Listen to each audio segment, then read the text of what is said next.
Hi, this is Nick, and this is my channel, Originic. Today we're going to see if we can get Valorant running on the Steam Deck running Windows off of a microSD card. Spoiler alert, it is possible, but there's a good way to do it and kind of an impossible way to do it. And even with a good way, there's still some issues, so we're going to walk through all of that. Before we get too far into it, I just wanted to comment on some of the comments that I've gotten on my previous Windows on Steam Deck video. They were talking about how sometimes some of them have had problems with corruption of their files or with Windows running slowly off of the SD card. So far, I haven't seen any corruption issues.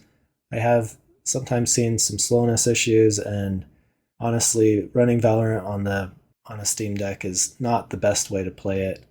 But if you have no other computer and you really want to play it, you can get it to run at 60 frames per second and get some decent Valorant gaming in.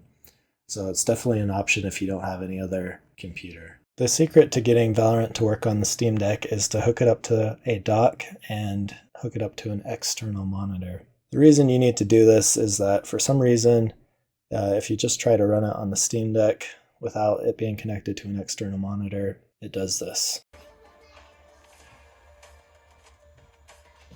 I tried all kinds of things, including editing some config files to get it to use the proper resolution on the Steam Deck, but the only thing that worked for me was hooking it up to an external monitor. I also tried to play Valorant using the Steam Deck's controller, and it didn't work at all, and I couldn't find any settings to switch over to a gamepad, so I think Valorant requires a keyboard and mouse, and that's another reason that you need to use the dock. Before installing Valorant on your Steam Deck, I recommend connecting your Steam Deck to a dock and connecting the dock to an external monitor.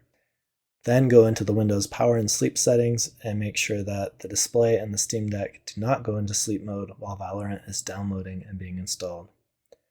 After I had installed the Riot client and Valorant was being downloaded, my Steam Deck went to sleep, and this may have messed up the download because once I brought the Steam Deck out of sleep mode, Valorant did not want to complete the download process, and I had to pause, quit, and restart several times before the download finally finished. I should mention that I had similar issues with a Valorant update yesterday on my desktop PC, so it may just be a bug with the Riot client and may not be something specific to the Steam Deck. I also noticed other issues, including Valorant requiring me to quit and restart before I could join a match, losing a network connection for a moment while playing a match, and a message about needing to update my display driver.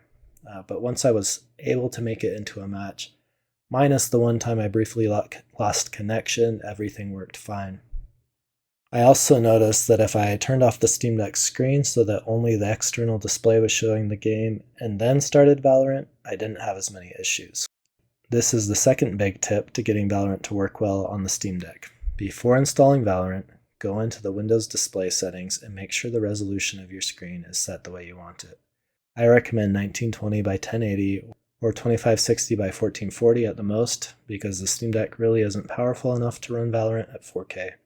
Under multiple displays, you should select Show Only on 2, which will show the game on your external monitor, but not on the Steam Deck. This resolved a lot of issues for me. The rest of the process is not rocket science. Simply search for Valorant in your browser of choice, click on the search result that goes to playvalorant.com, scroll all the way down to the bottom of the page, then click on Download Game Client, and then click on the big download button that it takes you to.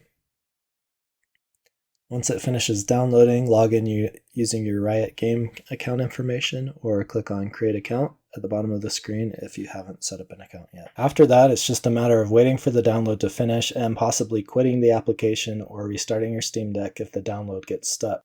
The gameplay I recorded at the beginning of this video was recorded on the Steam Deck itself using OBS Studio, so it didn't run as smoothly as it does normally, but you can still tell that playing Valorant on Steam Deck is possible, and if you use the trick of running it exclusively on an external monitor while docked, it should be a relatively smooth experience. In my next video, I'm going to see if I can put Windows on a microSD card using SteamOS on the Steam Deck. If this works, it would mean that people who do not own a separate computer can still prepare a microSD card that will run Windows on their Steam Deck. If that sounds interesting to you, please subscribe to my channel so that you don't miss any of my upcoming videos. That's all for today. Have a great day.